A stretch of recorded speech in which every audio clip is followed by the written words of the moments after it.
Hello and welcome to the Fat Tailed Thoughts podcast. My name's Stephen Dickens. I'm your co-host, and I'm joined as always by Jared Klee. Hey, Jared, welcome to the show. Good morning, Stephen. Merry Christmas. So we're recording this on the 23rd of December, in case you're not listening sort of in order or listening in time. And we decided to wear Christmas jumpers. For all of our audio listeners, this is going to be completely lost on you. For Wait, those of wait. you, Actually, in fact, I would suggest listening to it, Stephen. yeah. Given our jumpers or sweaters, as I should say, now living in the US, you definitely want to be listen only and not watching us on YouTube. But this isn't a competitive element here. But Jared, But if it was, I think you're winning, unfortunately. but we need to pause for just 1 second. Does your jumper flash and have lights built into No, it? it doesn't. But Stephen, mine comes from a secondhand store here in Brooklyn. It looks to be probably 40, 50 years old. And some, I assume, grandmother took loving care and time to stitch on little plastic pearls and so on. And it's a vest, which I rather enjoy. But no, Yeah, it so doesn't have flashing Rudolph noses. So I decided to go to the completely other end and wear a flashing sweater from Primark about 2 years ago that was obviously made in some Chinese factory somewhere. So the level of craftsmanship and attention to detail is very different here, I think. Well, it's the love and care shines through. In Yes, fact, it does. blinks every about 10 seconds. I'm going to turn the lights off just because they are distracting me, if not our viewers. So we're on episode 9. I still can't believe we've made it this far. We're on episode 9 of this podcast. If you're listening out of order, this is part 2 of a series that I'm trying to convince Jared needs to be 3 parts, but may well end up being 2 on inflation. Last week's was where we calculated, really dug into how inflation was calculated. Jared did a really good job of explaining how the CPI, the Consumer Price Index, is calculated, and also in the newsletter covered some of the other mechanisms out there that are used to track inflation and give us some metrics. This podcast, we're going to focus in on forecasting. And before we get into it, if you've read the newsletter in advance, I've just got to ask one question, Jared. Did you ever invest in that coin flipping monkey? I tried. Apparently, you cannot own a monkey in New York City. It's prohibited. Oh, there's bylaws against that. I have to move up to the boonies with you in order There's to get bylaws my, against my coin monkey flip. ownership in New York City. Okay. Yeah, it's the only reason I don't have one yet. I learn something new every time we record this podcast, and that I wasn't expecting to pick up that bit of knowledge. But no, that's interesting. So I would have thought you would have had one and ordered it online via Amazon by now. You can buy everything else there. So I was so shocked you haven't invested. If the listeners want to get me one, just 2 days away, I will accept late Christmas presents. In addition to all the problem tweets that I get, as you kindly suggest each week, if you want to send along a coin flipping monkey as part of that, gladly accept. And a video of you wrapping that coin flipping monkey, I think, is a next viral hit. So guys, let's not goof around any further. Let's get into it. So, Jared, I think it's worthwhile briefly in a couple of minutes summarizing last week to give us a frame to talk about this week. So if people are out of order or not listening to these kind of in sequence, inflation, calculation, where are we? Just give me sort of 2 minutes, if you would, on kind of that, and then we'll jump off into this week's newsletter and the rest of the show. So the summary from last week, it builds on a letter from a couple of months ago. I did a short piece on the different types of inflation. So you have consumer price inflation, which is what we think of basically the stuff you purchase every day. That's what we call headline inflation. It's what you see talked about in the news and the like. But it's actually one of a couple different types of inflation. We could talk about monetary inflation, quite literally the creation of more money. We could talk about asset price inflation. So stuff you invest in, your home prices of homes, say stocks and bonds, and perhaps even commodities from an investment standpoint. CPI, consumer price inflation and CPI consumer price index, again, is that headline inflation. And it's what we really feel on an everyday basis as you go to the grocery store and a gallon of milk costs more than it did yesterday, or you go to the pub and a beer costs more than it did yesterday. That is very, very complex to calculate. So the headline number is calculated by the Bureau of Labor Statistics, the head of which, the commissioner of which, is appointed by the president. So we can think of that as a governmental organization. Of course, that comes along, Stephen, with all of the nuances of a governmental organization. There are massive incentives to reduce the published inflation rate, among the biggest of which are things like your benefits, Social Security, and the like, are indexed to inflation. If you can deflate those numbers, you don't have to pay out as much. Nonetheless, the actual calculation is wildly complex and it's reasonably robust. If we walked through, there are thousands of people surveyed on a monthly and a quarterly basis. The methodology is well published, it's well reviewed. So we can take issues with it, but it is what I would generally call directionally correct. Okay, so good summary of kind of what we covered last week. Highly recommend you go back and check out episode 8. This week you spent some time, and I already taken us to coin flipping monkeys, but you spent some time talking about inflation forecasting and self-fulfilling prophecies. So just really frame that up, and then we'll use that as a jumping off point into the rest of the show. So whereas last week talked about and walked through how we calculate inflation on a month-by-month basis, often what will then make the news is, well, where is inflation then going? And that is, there's an entire industry of professional forecasters who often you'll see them on TV and in newspaper saying inflation is going to be this upcoming year, and these are the reasons why, and so on. That the two elements of that. One is, are they ever right? Is there actually information there? Or is it just talking heads? And two, well, if I expect prices to go up next year, or I expect prices to go down next year, what does that mean? This is what we'll get into, what we call a complex adaptive system. If I expect prices to go up, I'm going to change my behavior. That will actually affect whether or not prices go up or down. That becomes a very, very difficult calculation. So we start breaking down, okay, how should we think about this, and what are inflation expectations in the first place? So let's go to the forecasting first. I think I'd want a job as an inflation forecaster. You know, it sounds like the perfect job. I can make stuff up, make a prediction, never be held to account, it be wrong. And I just, as long as I could talk about it coherently on CNBC and all the various news channels, I think I could sort of keep going as an inflation Stephen, forecaster. I suggest you start writing a letter and then perhaps build a podcast around it. I think I could probably pull that off somehow. But no, I mean, all joking aside, I mean, we've joked about coin flipping monkeys, but that level of disparity that you highlight in the newsletter just was frankly astounding for me. I mean, I think getting this stuff wrong, I kind of expected, because it's hard to predict, but the level of tolerance of how wrong it is was what surprised me. So maybe just, if you've not read the data, I mean, the data here is damning. So on the first part, forecasts give us comfort. We think we know where we're going, but the hope is that there's some level of accuracy in those forecasts. The Fed, a couple of folks at the Federal Reserve did a really nice study a couple of years ago.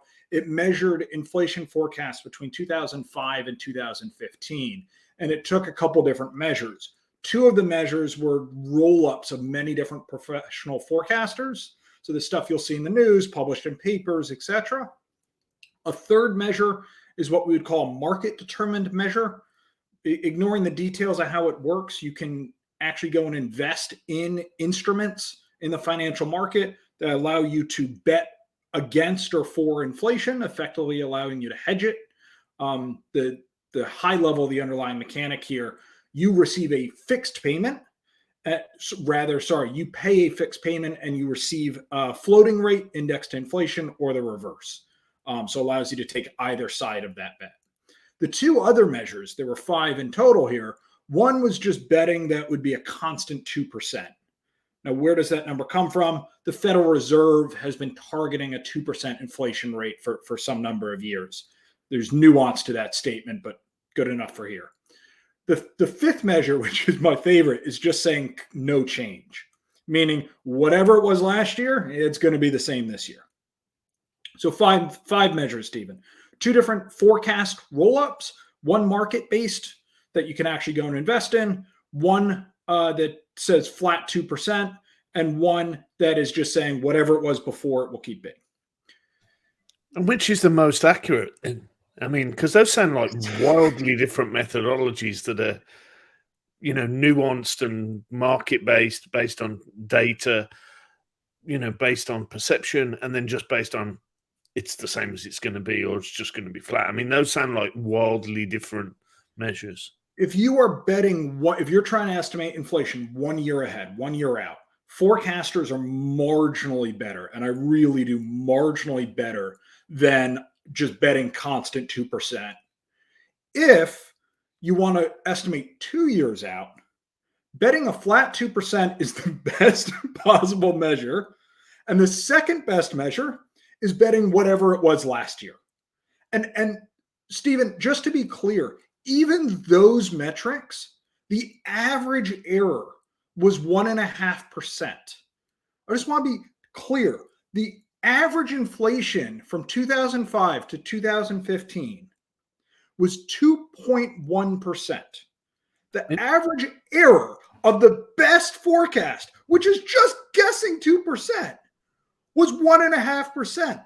It's 75% of the magnitude of the actual inflation number. It's completely useless. So, as we joked, coin flipping monkeys could get better than that. If you and at least you own a coin flipping monkey. Yeah, if you employed 100 coin flipping monkeys to flip a coin, you'd probably get statistically better data. It's wild. It's wild to think that we have an entire industry of forecasters getting paid however much they're getting paid to find out that flipping a coin is more effective. So I mean, strip all the joking out of this and say, these are obviously smart people. They probably went through a college. They probably got economics degrees or postgraduate degrees. They probably work at fine institutions. We can compare them to coin flipping monkeys all morning long, but they're obviously smart people. Why are they so wrong? The challenge here, Stephen, is the very nature of the system they're trying to estimate. It's a complex adaptive system.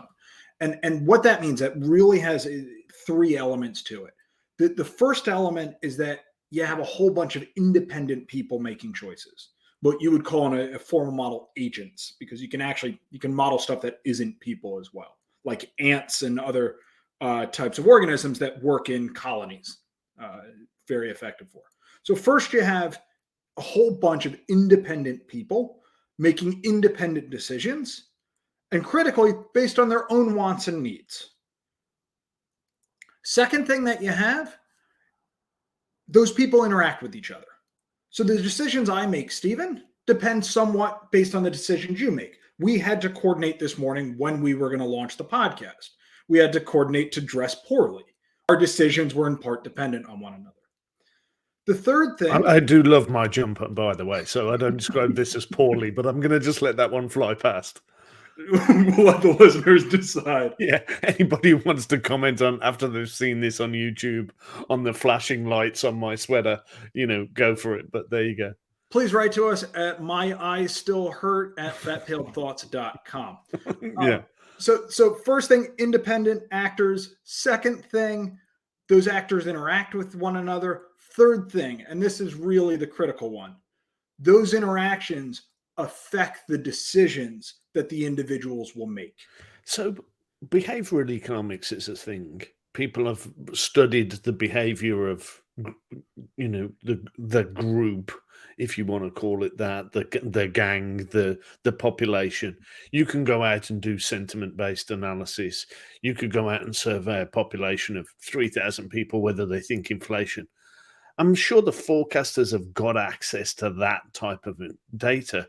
Why is that not finding its way into their forecasts? If that's the truest indicator, go build a 10,000 person survey, go ask people what they think inflation's going to be next year, and then that's probably a better answer.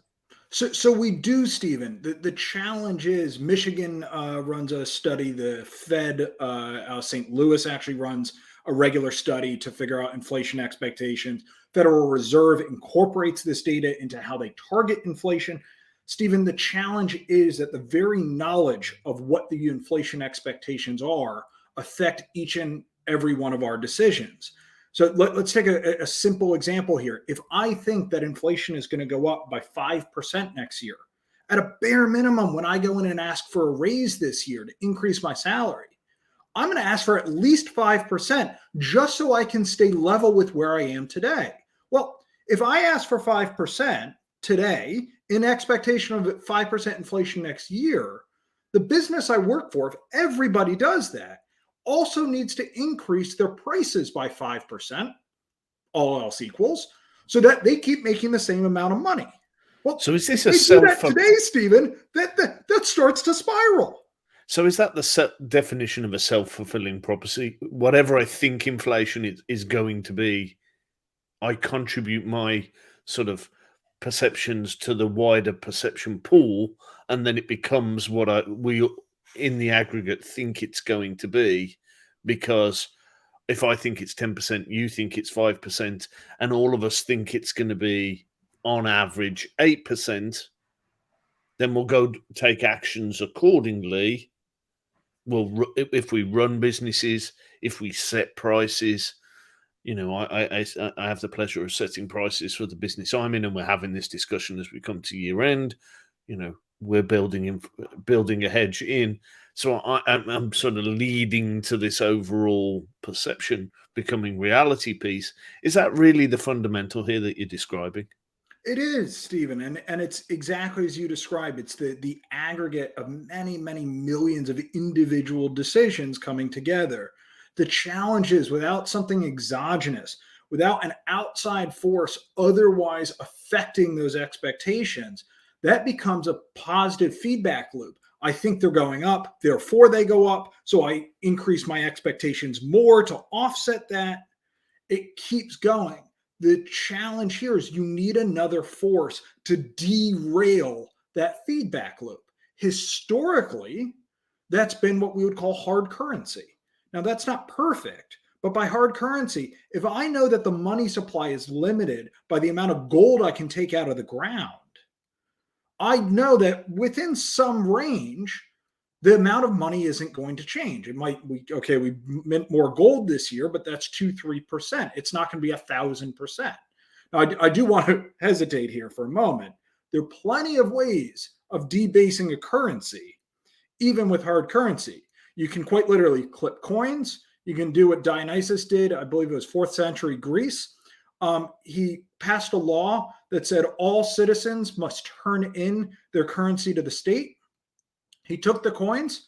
He took the I think they were dinars at that time, dinars. The one dinar coin, stamped them as 2, and reissued them. So to be clear, coins with holes in the middle. That's exactly right.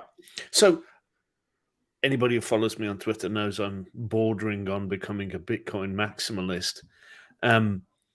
90% of all Bitcoin have already been mined. We know programmatically when the last Bitcoin is going to be mined. We know exactly the distribution curve. We know there's only going to ever be 21 million.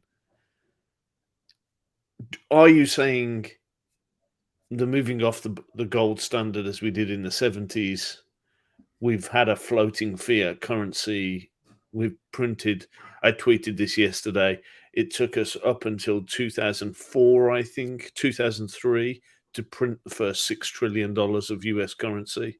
We've printed the same amount in the last 20 months. So are you saying purely that inflation comes from M2 money supply and that we need to get control of that? Because I don't think you are. I think the maximalist in me would like to think that that's the only thing that we need to fix, but I think it's wider than that. It's much wider than that, Stephen. To negate that is foolhardy, but it's certainly not the only piece here. I would also say, before we get too far ahead, as I down the path of railing against fiat currency, there are really good reasons for moving off hard currency standards. If you look, for instance, at GDP growth before and after hard currency, if you look at business cycles and the steadiness of business cycles, meaning less bouncing up and down and volatility, it turns out that having control of your currency can be a phenomenally powerful tool to drive long-term steady growth. Now, that said, that same tool in the wrong hands can be wildly abused. And that's what we see on occasion globally. If you take a look at the letter, I compared, and I take this from a book called This Time is Different by Reinhardt and Rogarth. Absolutely brilliant.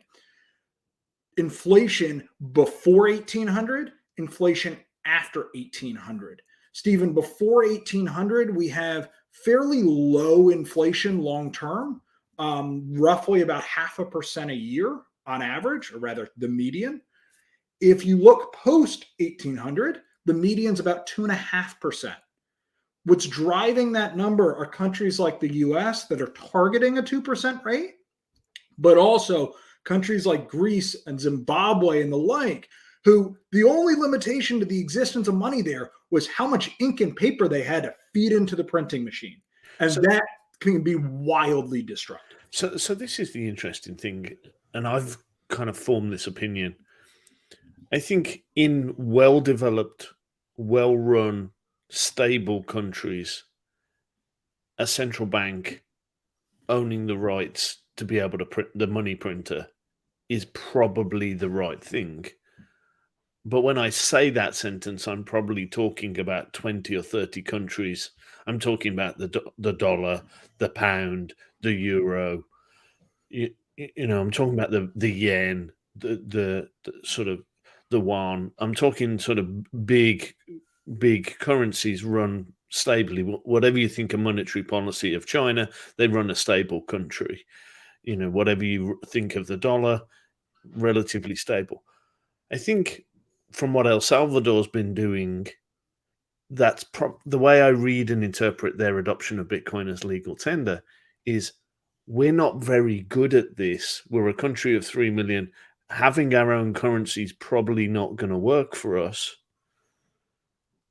Pegging it to the dollar probably also doesn't work for us. Hey, let's peg it to something outside of our control. So, thoughts on that? El Salvador is a really interesting story, Stephen, and let's place it in a historical context here. So you're right. Many countries probably should not have a central bank that can just print money at will. That said, sticking with a hard currency continues to have enormous downsides because you basically eliminate the ability to effectively use monetary policy to otherwise mitigate the fluctuations in business cycle, which may happen because of a crisis, a war may happen completely outside of your control. So the question is, how do you find a middle ground there that allows you to continue to use effective monetary policy, but doesn't come with the drawbacks of hard currency? I think the thing for me is, and I'm talking very emerging nations, parts of Africa, parts of Latin America, we see those as corrupt governments. What's happening in Turkey, with what they're playing around with monetary policy, actually reducing interest rates as inflation continues to skyrocket. I don't think there's a good answer in any of this. Yes, but is it the least bad answer to take the money printer control out of the hands of those central banks? It can be, Stephen. And what we've seen is since about 1960 or so, we've seen 85 countries, the formal term is dollarize. They've adopted the dollar as their national currency.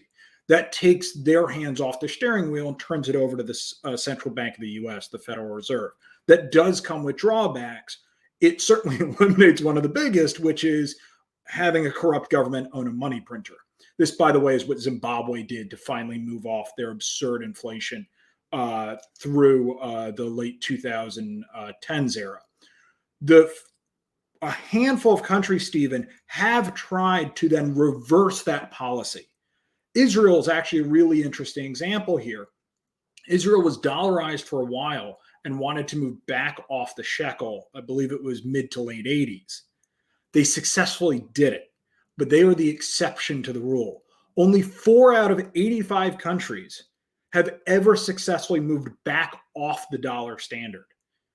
It's a really challenging thing to do. Once you give up that control, the US, even if you have drawbacks of letting a third party control your monetary policy, the guarantees of fairly steady inflation, a strong currency, a central bank that's independent and making appropriate decisions as a result, the upside is so huge that it's very difficult to move back. Remember as well that you've got an entire generation that remembers having a central bank that royally abused them. So even if you try and replace that the corrupt country's central bank with a new central bank that's competent, going to do the right things, independent, all of that, it's very difficult to reset the inflation expectations of your citizens. If they're used to being abused, they're going to expect to be abused. Come back to the complex adaptive system statement. If they expect inflation to go up, it's going to go up. They become self-fulfilling. That's a really, really challenging dynamic to undo. So those 85 countries, and I didn't know the number was that, so thank you for it. Do you see, now my opinion is pegging yourself to another country has some challenges. Pegging yourself to an independent, open source, consensus-based approach in Bitcoin, do you see those 85 countries over time moving to the Bitcoin standard? Let's Because this is my thesis for where Bitcoin plays. We're going to have big Western and and put China into that group as well. We're going to have big, well-run currencies forever. The big 5 or 6 are going to be the big 5 or 6. But I see a situation where the rest of the world, the smaller countries, the other, 150 smaller countries that don't fall under those remits, start to look to adopt Bitcoin as a standard for inter-country transfers, and we start to see that growing. El Salvador's obviously the first. Am I completely off base with my thesis? What's your view? We've not talked about this before, listeners, so I'm genuinely don't know the answer I'm asking to the question I'm asking here, so I'm interested in Jared's perspective. As excited and as interested as I am in Bitcoin, there's nothing novel about the idea of Bitcoin as money. Let's take the word Bitcoin out of it. What we're actually talking about, Stephen, is a hard currency, something that has a fixed known supply, or rather a fixed inflation rate at this point. In this case, we know when inflation will end and then it will flatline. In fact, Bitcoin is somewhat deflationary because as people lose their wallets, they no longer have access to the Bitcoin that they thought they had that's permanently removed from the money supply. Stephen, we have that quite literally thousands of years of history of hard currency regimes.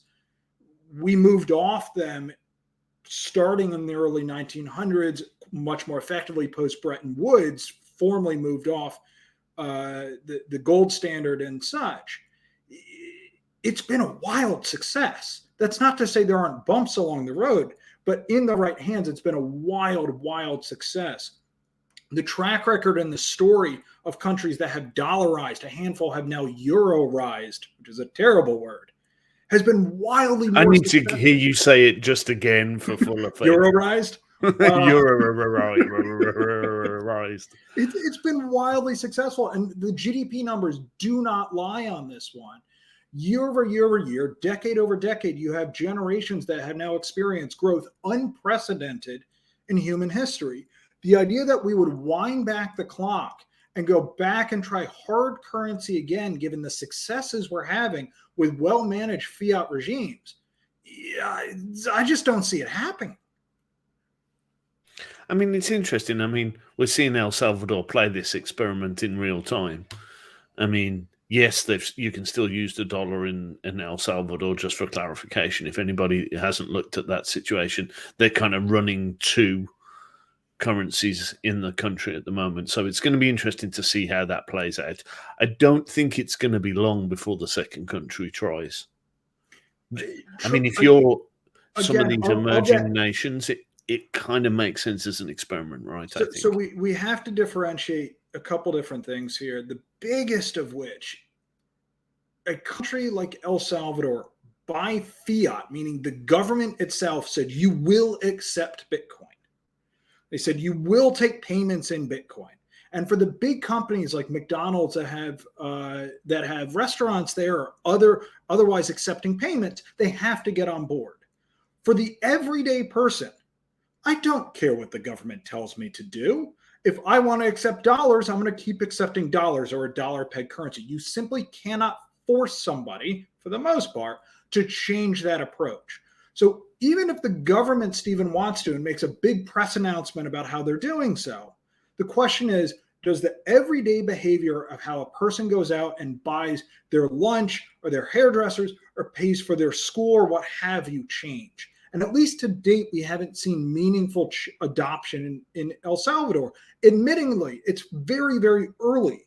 But until we start seeing meaningful pickup in the local economy, I'd tell you they're still very much on the dollar standard. Yeah. Well, we've taken a bit of a detour here. We're 31 minutes in. I think start to summarize up. I'm going to still try and convince you to write a third newsletter on inflation, but let's use this as a point to summarize the last two podcasts, really kind of where we've gone with calculating the CPI, where we've gone to this podcast with forecasting. So the summary from last week, Stephen, inflation, super difficult to calculate. We have a very robust way of calculating it, the CPI that the government runs and calculates. There are challenges with it, but it's directionally correct. How do we know that? Well, if we go look at other ways of calculating it, they all, within a fairly tight range, all point in the same direction. That's pretty good proof positive. We can haggle around the edges. Feel free to use a different estimate if you want. In terms of where inflation's going, forecasts are basically useless. I know that doesn't give anyone comfort at home, but you're not learning anything. You're not getting new data or insights from a forecast. You're getting a warm, fuzzy feeling that's not actually providing you new information.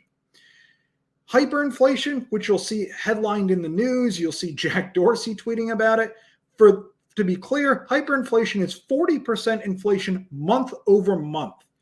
We just posted our highest inflation in close to 40 years in this country. It was 6.8% per year.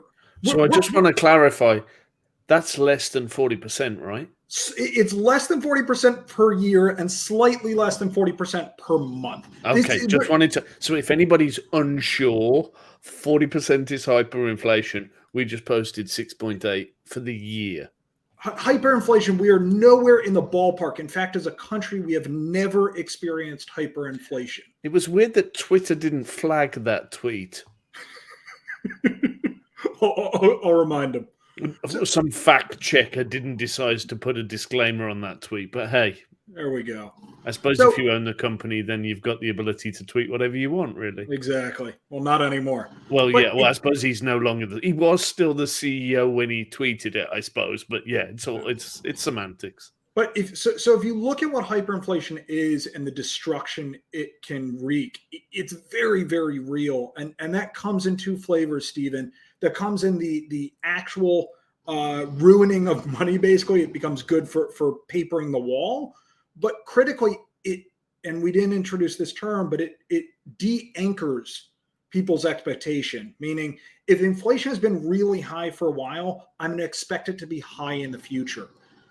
That becomes very, very difficult to reverse. And the challenge is that becomes self-fulfilling. If I expect it to be high, I'm going to do things like raise my prices or ask for more money in salary. That actually drives prices up in the aggregate, and that becomes very difficult to reverse. So a challenge for any central bank, which the U.S. has done a wonderful job with for years and years, is how do you not only manage the realized inflation, but how do you keep managing inflation expectations? So even when there are bumps in the road, you keep having people expect that it'll stay relatively level and even keeled. So I'm going to say this and not ask for a response. I suppose one way would be to describe inflation as transitory. So you've been listening to the Fat Tailed Thoughts podcast. I'm your co-host, Stephen Dickens. You've been listening to Jared and I.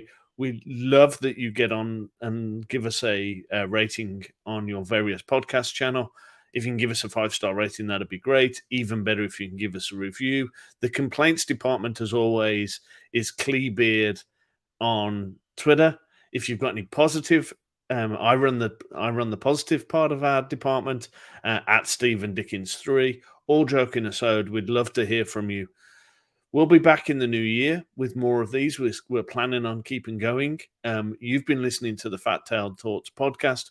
We'll see you again in 2022. Thanks very much for your time, and we'll speak to you soon.